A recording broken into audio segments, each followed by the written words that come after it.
Hello दोस्तों, नमस्कार। आइए, आपका बहुत बहुत स्वागत है हमारे चैनल पर। तो हम लोग मैथ में पेट के लिए प्रैक्टिस सेट स्टार्ट कर चुके हैं और हम लोग का आज प्रैक्टिस सेट नंबर 8 है, प्रैक्टिस सेट नंबर 8 है। इसके पहले 7 प्रैक्टिस सेट हम लोग की हो चुकी है 10-10 क्वेश्चन की, और बहुत ही बेहतरीन क्वेश्चन आपके लिए मैं लेकर आ रहा हूँ।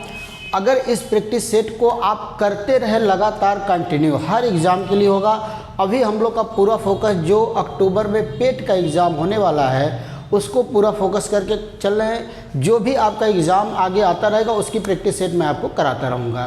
तो आइए, आज हम लोग इस 8 नंबर प्रैक्टिस सेट की शुरुआत करते हैं और पहला ही क्वेश्चन देखते हैं हम लोग का नंबर सिस्टम का है, और नंबर सिस्टम में इकाई का अंक। तो आइए, इकाई का अंक का क्वेश्चन है, देखा जाए क्या दिया है। दिया 3 की घाते 26 गुणे 11 की घाते 42 गुणे 7 की घाते 35 में इकाई का अंक क्या आएगा। मतलब इस सारे एक्सप्रेशन को, अगर सारे कैलकुलेशन को हम लोग सॉल्व करें तो लास्ट में जो अंक आएगा वो क्या होगा। इकाई का मतलब ये हो गया। तो आप देखिए 3 की घाते 26 पावर वाला इकाई का अंक हम कैसे निकालते हैं भाई। पहले 26 को हम लोग 4 से भाग देंगे, तो 4 छक्का 24, रिमाइंडर कितना बच गया, 2 बच गया। तो रिमाइंडर अगर 2 बच गया तो हम लोग यहाँ 3 की पावर 2 लगा देते हैं, 3 की पावर 2। अब देखिए 11 की घाते 42, अगर कोई भी नंबर है जिसके लास्ट में 0, 1, 5, 6, अगर कोई भी नंबर है जिसके लास्ट में 0, 1, 5, 6 अगर आ रहा है तो इसके पावर आप चाहे जो भी लगा देंगे, हमेशा इकाई के अंक में वही नंबर आएगा। अगर 0 है तो 0 आएगा, 5 है तो 5 आएगा, और 6 है तो 6 आएगा। तो आप याद कर लीजिए कि अगर 0, 1, 5, 6 है और उसके पावर कुछ भी हो तो इकाई का अंक हमेशा सेम आएगा। मतलब यहाँ पर इकाई का अंक 1 आएगा। अब 7 की घाते 35 है, तो अब बेसिक रूल हमारा यही है, पावर को 4 से भाग देंगे। कितनी बार जाएगा, 4 वाठे 32, कितना बच गया शेष, 3 बच गया। तो 7 की पावर हम लोग 3 लगा देंगे। तो 3 की घाते 3 का मतलब 9 गुणे 1, और 7 की घाते 3, तो 7 का जो क्यू होता है वो होता है 343। मतलब इकाई का अंक कितना आ गया भाई, 3 आ गया। तो 9 एकम 9, 9 त्रिके 27, 27 का मतलब 7। तो क्या आ जाएगा इकाई का अंक दोस्तों, 7 आ जाएगा। तो ऑप्शन डी हमारा बिल्कुल करेक्ट हो जाएगा। तो इस नंबर में, इस क्वेश्चन में इकाई का अंक कितना आएगा भाई, 7 आएगा। समझ पा रहे हैं, बहुत ही बेहतरीन क्वेश्चन था। आइए क्वेश्चन नंबर 2 किया जाए। आइए नेक्स्ट क्वेश्चन देखते हैं कि दूसरा क्वेश्चन हम लोग का क्या है, कौन सी टॉपिक से है। और बहुत ही बेहतरीन क्वेश्चन हम लोग का चल रहा है, और ये क्वेश्चन आपके लिए बहुत ही ज़रूरी है। किसी भी एग्ज़ाम की अगर आप तैयारी कर रहे हैं तो सबके लिए बहुत इंपॉर्टेंट है। अब देखिए अगला क्वेश्चन दिया है कि फैक्टोरियल 10 निम्न में से किसके बराबर है। निम्न में से किसके बराबर है, किसके बराबर है, बराबर है। अब ऑप्शन देखिए क्या दिया, मैं ऑप्शन लिख दे रहा हूँ। दिया है कि 10 गुणे फैक्टोरियल 9, बी ऑप्शन है 90 गुणे 9 गुणे फैक्टोरियल 8, सी ऑप्शन है 7, अच्छा ये 90 है, 90 गुणे फैक्टोरियल 8 है। फिर उसके बाद 720 गुणे फैक्टोरियल 7, और डी ऑप्शन हमारा है नन ऑफ डीज है। क्लियर है।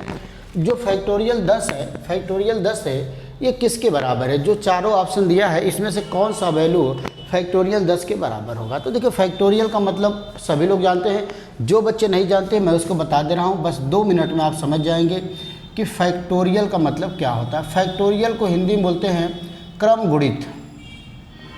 क्या बोलते हैं भाई फैक्टोरियल को हिंदी में, क्रम गुणित। इसका मतलब ये हुआ कि जैसे हम लिख दिए फैक्टोरियल 5, क्या लिख दिए, फैक्टोरियल 5, तो इसका मतलब ये हुआ कि 1 से लेके 5 तक सभी नंबर का क्रम से गुणा कर दिया जाए। इसका मतलब 1 गुणे 2 गुणे 3 गुणे 4 गुणे 5, बस यही मतलब फैक्टोरियल का है।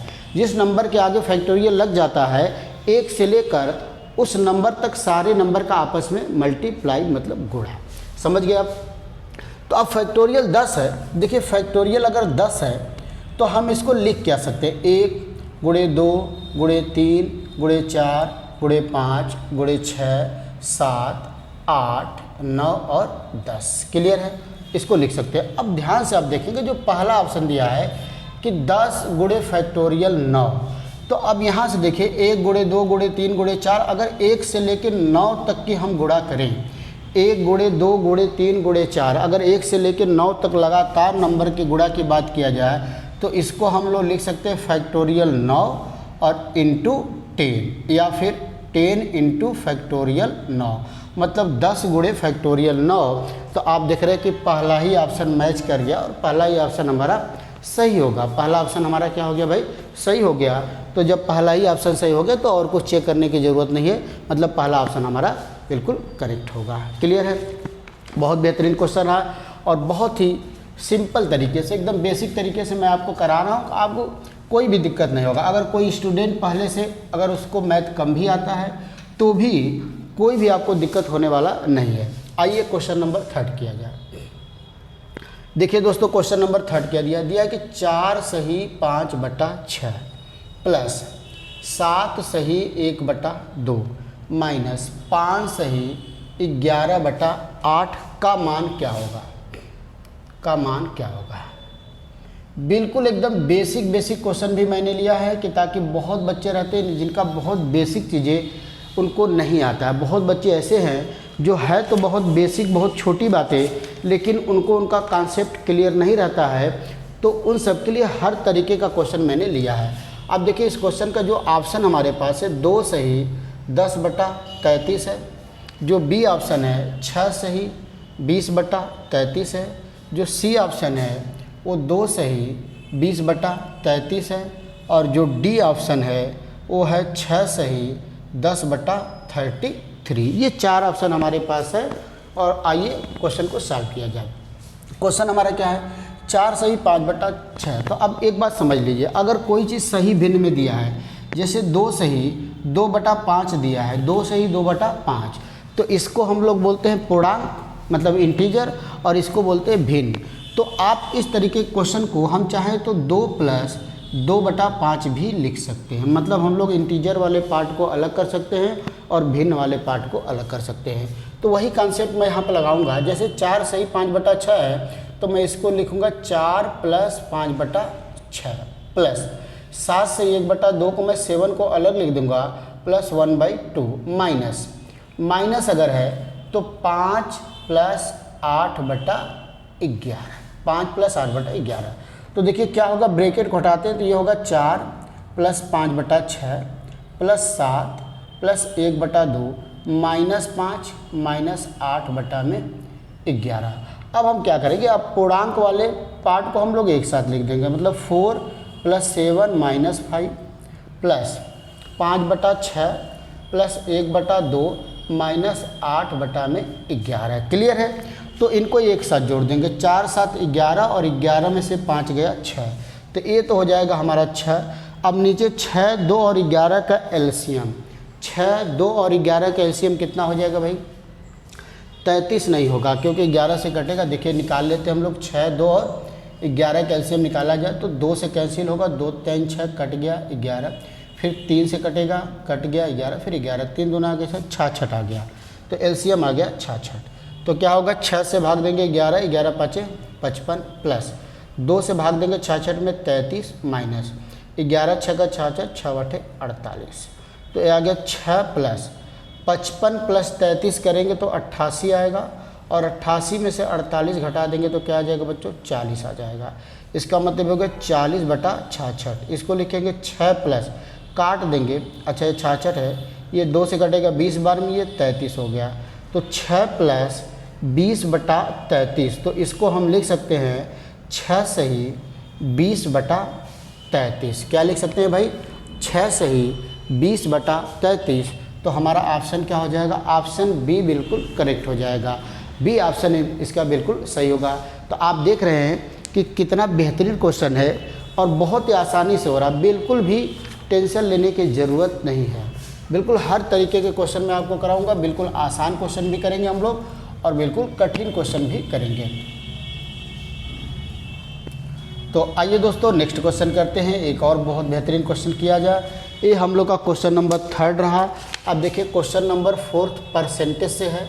क्या दिया हुआ भाई, दिया है कि यदि ए प्लस बी का 40%, ए प्लस बी का 40% बराबर ए माइनस बी का 60% है, 60% है, तो आपको बताना है वैल्यू क्या दिया है, 2a माइनस 3b बटा में a प्लस b का मान क्या होगा। क्लियर हो गया, a प्लस बी। अब ऑप्शन हमारे पास 4 है, इसका 7/6 है, b ऑप्शन है 6/7 और c ऑप्शन है भाई 5/6 और जो d ऑप्शन है वो है 6/5। आइए क्लियर हो।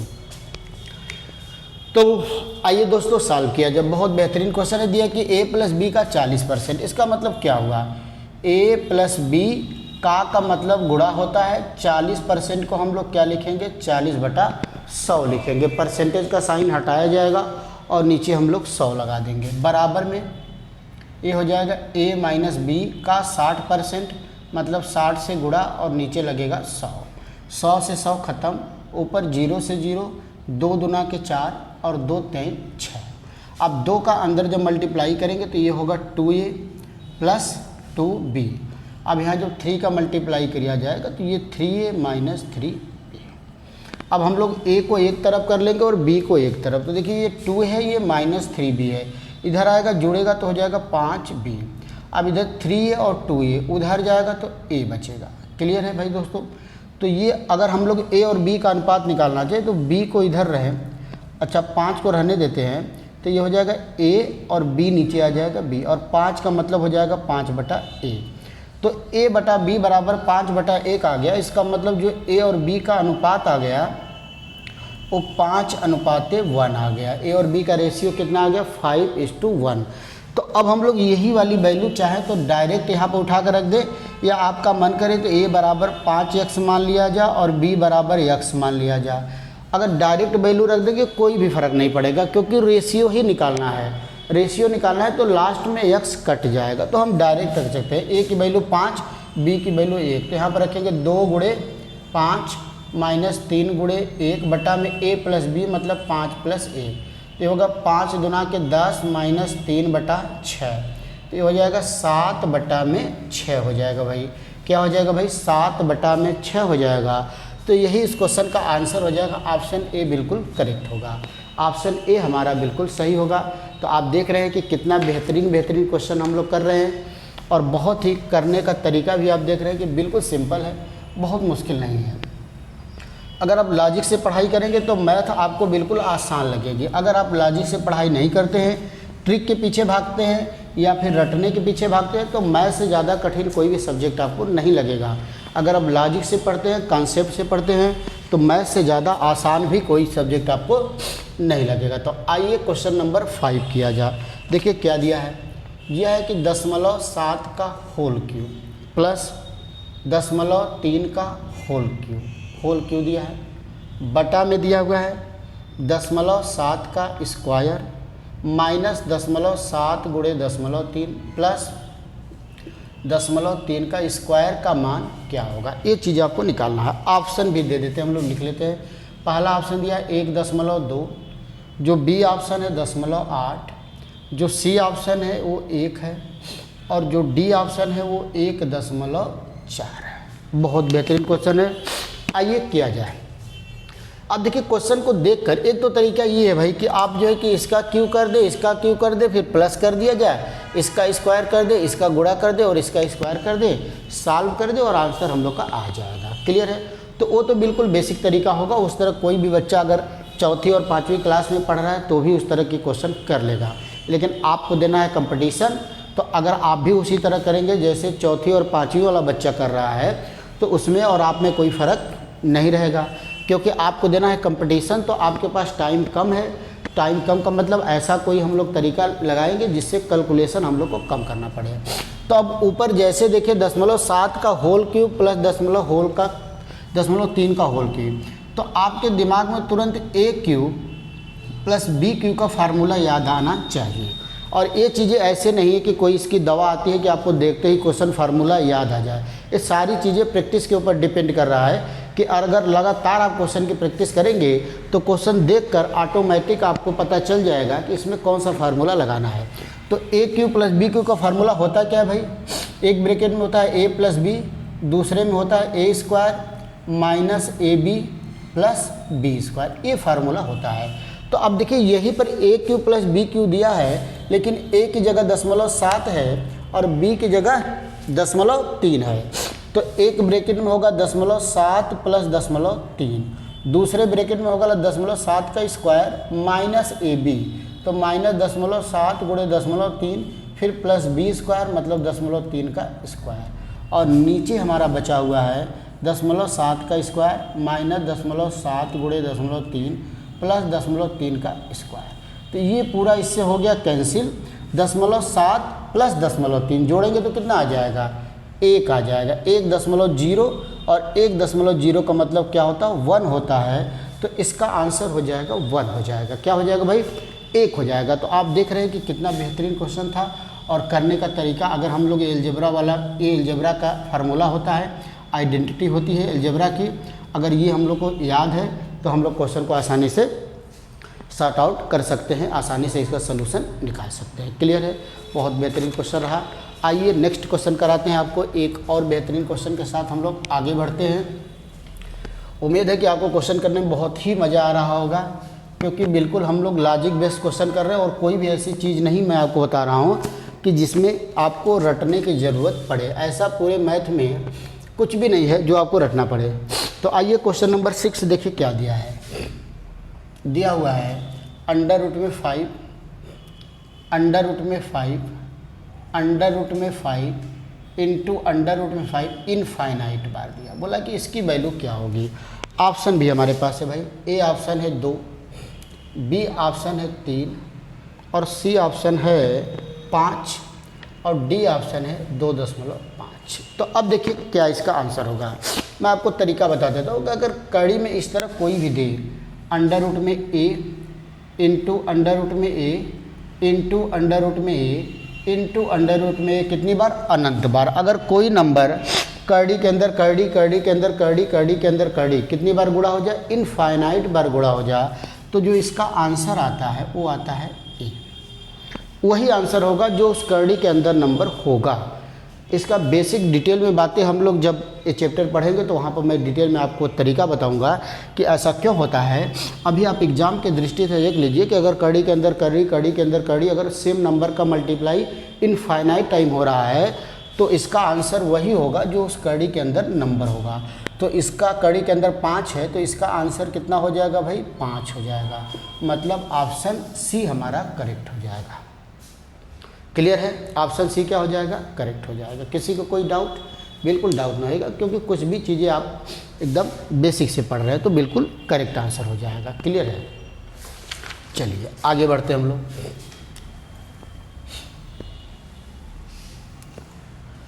आइए आगे देखते हैं और नेक्स्ट क्वेश्चन देखते हैं। क्वेश्चन नंबर 7 हम लोग का आ गया। क्वेश्चन नंबर 7 आ गया भाई। दिया कि 16a स्क्वायर माइनस 12a में क्या जोड़ा जाए, में क्या जोड़ा जाए कि यह एक पूर्ण वर्ग बन जाए, पूर्ण वर्ग संख्या बन जाए, पूर्ण वर्ग संख्या बन जाए। अब देखिए ऑप्शन क्या दिया हुआ है, ऑप्शन में लिख ले रहा हूँ।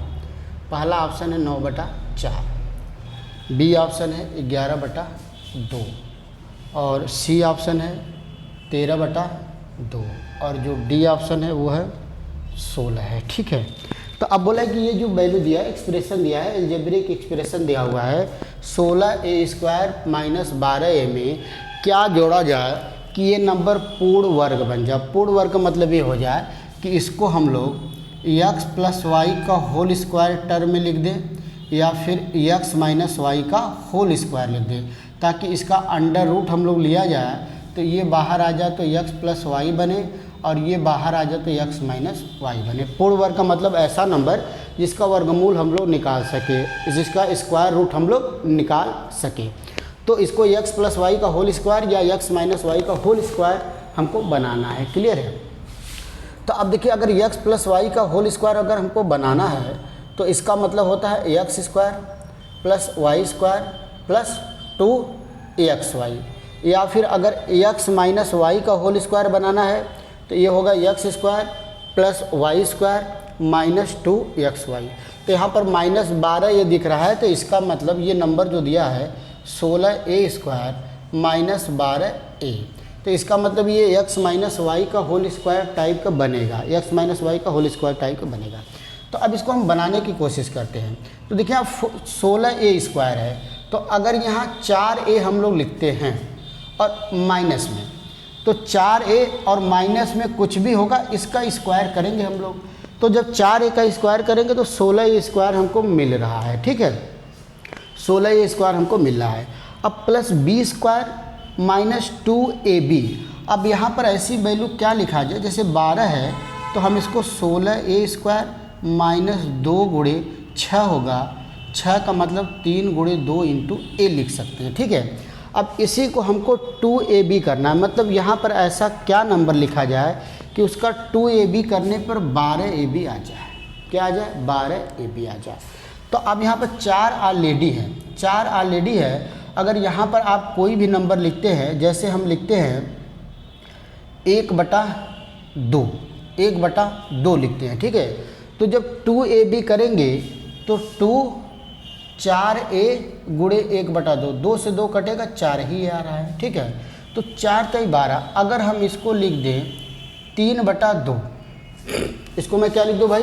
3/2 लिख दो। तो अब देखिए जब इसका एक्सप्रेशन हम लोग करेंगे तो ये आ जाएगा 4a स्क्वायर, ये आ जाएगा 3 × 3 = 9/4 माइनस 2ab, 2 4a गुणे 3/2, तो 2 से 2 कटेगा, 4 × 12, तो ये आ गया 4a square plus 9/4 minus 12a। तो अब देखिए जब इसको हम लोग 4a माइनस 3/2 का होल स्क्वायर लिखे और जब इसको ब्रेक कर दिए हम लोग, ये 16 होगा, तो ये 16a स्क्वायर माइनस 12a, मतलब यही सेम चीज़ मिल जा रहा है, बस ज़्यादा हम लोग को क्या मिला है 9/4, तो इसको हम लोग लास्ट में माइनस कर देंगे। क्या कर देंगे भाई? लास्ट में क्या कर देंगे? अच्छा ये पूछा ही नहीं कि क्या जोड़ना है, तो कोई दिक्कत नहीं, हम लोग को 9/4 की ज़रूरत पड़ रही है। जब इसको हम लोग 4a माइनस 3/2 का होल स्क्वायर लिख रहे हैं और इसको फिर ब्रेक कर रहे हैं, तो जो एक्सप्रेशन आ रहा है वो 16a स्क्वायर प्लस 9/4 माइनस 12, 9/4 की ज़्यादा ज़रूरत पड़ रही है। इसका मतलब इस नंबर में हमको क्या जोड़ना पड़ेगा? 9/4 जोड़ना पड़ेगा। तो ऑप्शन ए हमारा बिल्कुल करेक्ट हो जाएगा भाई, ऑप्शन ए बिल्कुल करेक्ट हो जाएगा। 9/4 ही इस क्वेश्चन का बिल्कुल सही आंसर होगा और सटीक आंसर होगा। क्लियर है? सभी लोग को समझ में आ गया होगा। तो आइए अब आगे बढ़ते हैं, क्वेश्चन नंबर 8 किया जाए। आइए भाई नेक्स्ट क्वेश्चन करते हैं हम लोग, क्वेश्चन नंबर 8। ये भी बहुत बेहतरीन क्वेश्चन, और इस तरीके के क्वेश्चन एग्ज़ाम में अक्सर पूछा ही जाता है हम लोग के। तो देखिए दिया क्या है, दिया है n की पावर a बटा में n की पावर b और फिर पूरे बटा में 1/ab, फिर इनटू n की पावर b बटा में n की पावर c, फिर पूरे की पावर 1/ab, फिर इनटू, फिर दिया है n की पावर c बटा में n की पावर a पूरे बटा में 1/ce। अब देखिए इसका मान क्या होगा, क्लियर है? इसकी वैल्यू हमको निकालना है। तो आइए हम लोग सीधे सॉल्व कर लेते हैं। अब देखिए n की पावर a/n की पावर b दिया है, तो आप जानते हैं कि घातांक का रूल होता है, अगर x की पावर a, अगर x की पावर m/x की पावर n है, अगर पावर बराबर है और घात भाग है और बेस बराबर है और भाग है, तो ये x की पावर m माइनस n हो जाता है। ठीक है, अगर बेस बराबर है तो पावर माइनस हो जाता है अगर दो चीज़ों का भाग है। तो अगर इसको हम लोग लिखना चाहें तो ये हो जाएगा n की पावर a माइनस b, फिर उसके पावर 1/ab इंटू, दूसरे ब्रैकेट में हो जाएगा n की पावर b माइनस c, फिर हो जाएगा 1/ab इंटू, फिर हो जाएगा n की पावर c माइनस a, फिर 1/c। क्लियर है?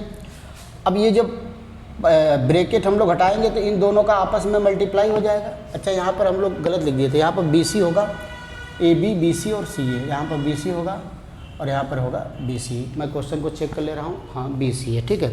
चलिए तो अब जब मल्टीप्लाई किया जाएगा हम लोग यहाँ पर, तो ये हो जाएगा n की power A minus b upon AB into n की पावर, जब ये गुणा होगा तो B minus C upon AB into n की पावर हो जाएगा C minus A upon CA। कोई दिक्कत यहाँ तक किसी को भाई? बिल्कुल सही आंसर है। अब देखिए इसका जो है कि अब किस टर्म में आंसर दिया ये भी डिपेंड करेगा। अगर हम लोग इसको सॉल्व कर दें और थोड़ा से सॉल्व करें, देखिए अगर देखिए यहाँ देखिए ये a minus b upon a b है, तो इसको a upon a b minus b upon a b लिख सकते हैं। तो a से a कटेगा, b से b, तो 1 बटेगा 1 बटा बी माइनस 1 बटा a बचेगा कि नहीं, 1 बाई बी माइनस 1 बाई ए। तो ये हो जाएगा n की पावर 1 बटा बी माइनस 1 बटा ए इंटू, अब n की पावर जब इसको बटा इसको करेंगे तो ये हो जाएगा 1 अपान ए माइनस 1 अपान बी सी। यहाँ पर हम लोग हमेशा गलती कर रहे हैं, तो b से b कटेगा तो यहाँ बचेगा c minus b into n की पावर, अब जब इसको करेंगे तो 1 अपान ए माइनस 1 अपान सी होगा। तो देखिए बेस बराबर है तो पावर फिर जुड़ेगा, तो n की पावर होगा 1 अपान बी माइनस 1 अपान ए प्लस 1 अपान सी माइनस 1 अपान बी प्लस 1 अपान ए माइनस 1 अपान सी। तो अब देखिए बहुत चीज़ें इसमें कैंसिल होगा, 1 अपान बी से 1 अपान बी, 1 अपान ए से 1 अपान ए और 1 अपान सी से 1 अपान ए और सी। तो n की पावर 0 बच गया, n की पावर 0 बच गया। और किसी के पावर 0 की वैल्यू कितनी होती है भाई? 1 होती है।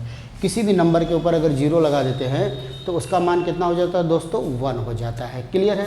तो इस क्वेश्चन का आंसर कितना आ गया भाई? 1 आ गया। कितना आ गया भाई? 1 आ गया। तो आइए नेक्स्ट क्वेश्चन देखते हैं, क्वेश्चन नंबर 9। ये तो हम लोग का रहा क्वेश्चन नंबर 8। अब हम लोग नेक्स्ट क्वेश्चन करेंगे क्वेश्चन नंबर 9, फिर उसके बाद क्वेश्चन नंबर 10। तो 10 क्वेश्चन का हम लोग का प्रैक्टिस सेट कंप्लीट हो जाएगा। 10 क्वेश्चन के प्रैक्टिस हम लोग कर रहे हैं हमेशा। तो आइए देखिए क्या दिया है। दिया है 3 की घाते 3 प्लस 3 की घाते 2 प्लस 3 की घाते माइनस 2 प्लस 3 की घाते माइनस 3 का मान क्या होगा? का मान क्या होगा? क्या होगा? अब देखिए इसका भी ऑप्शन है, मैं लिख दे रहा हूँ आपको। ए ऑप्शन है 745 बटा में 2, जो बी ऑप्शन है 622 बटा में 976, जो सी ऑप्शन है 976 बटा में 27 और जो डी ऑप्शन है 27 बटा में 976। क्लियर है?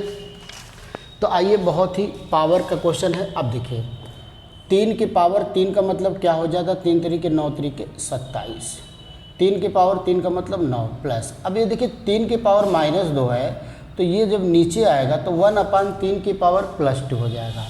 इसी तरह ए भी 1 अपान 3 के घाते 3 हो जाएगा। क्लियर है?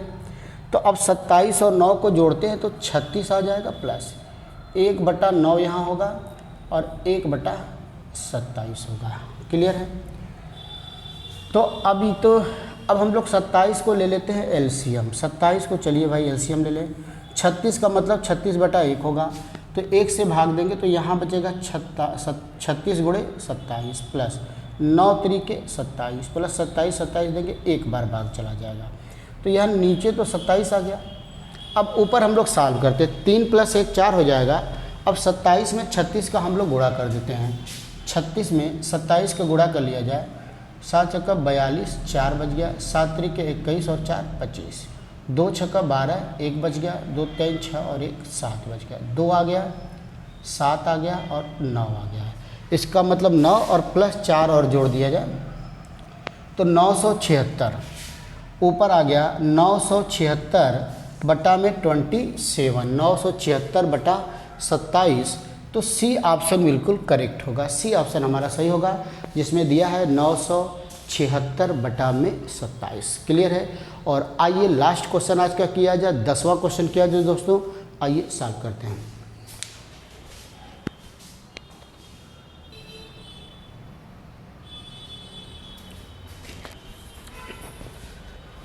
आइए दोस्तों, तो नेक्स्ट क्वेश्चन और 10वां क्वेश्चन, लास्ट क्वेश्चन हम लोग किया जाए इस प्रैक्टिस सेट का। और एवरेज से क्वेश्चन दिया हो, बहुत बेहतरीन क्वेश्चन है। दिया है कि 11 संख्याओं का औसत 35 है, 11 संख्याओं का औसत 35 है। यदि प्रथम 6 संख्याओं का औसत 32 और अंतिम 6 संख्याओं का औसत 37 है, तो छठवीं संख्या क्या होगी? क्लियर है। अब देखिए, 11 संख्याओं का औसत दिया है 35, प्रथम 6, इसका मतलब अगर संख्या हमारे पास 11 है, मतलब 1 2 3 4 5 6 7 8 9 10 11। अब प्रथम 6 बोलेगा तो 1 2 3 4 5 6, यहाँ तक आ गया प्रथम 6। और अंतिम 6 मतलब 1 2 3 4 5, यहाँ तक आ गया अंतिम 6। तो ये जो छठवीं संख्या है, प्रथम 6 की बात कर रहे हैं तो उसमें भी छठवीं संख्या आ रही है, और अंतिम 6 की बात कर रहे हैं तो उसमें भी छठवीं संख्या आ रही है। इसका मतलब शुरुआत से अगर हम 6 संख्या का योगफल निकाल लें तो उसमें भी छठवीं संख्या आ जाएगी, और आखिरी से अगर 6 संख्याओं का योगफल हम लोग निकाल लिया जाए तो उसमें भी हम लोग को छठवीं संख्या आ जाएगी। तो अगर हम आपसे बोलें कि प्रथम 6 संख्याओं का योग, प्रथम 6 संख्याओं का योग, तो प्रथम 6 संख्याओं का औसत 32 है, तो योगफल हो जाएगा 32 गुणे 6, 2 6 12, 6 3 18 और 1 19, 192 हो जाएगा। अगर मैं आपसे बोलूं कि अंतिम 6 संख्याओं का योगफल बताइए, तो अंतिम 6 संख्याओं का औसत है 37 और 6 नंबर है, तो 6 7 42, 4 बज गया, 6 3 18 4 22, ये 222 हो गया। अगर पूरे जोड़ दें, अगर प्रथम 6 और अंतिम दोनों का योगफल की बात किया जाए तो हो जाएगा 4 9 2 11, 1 बज गया, 2 1 3 1 4, 414 आ गया। कितना आ गया? 414।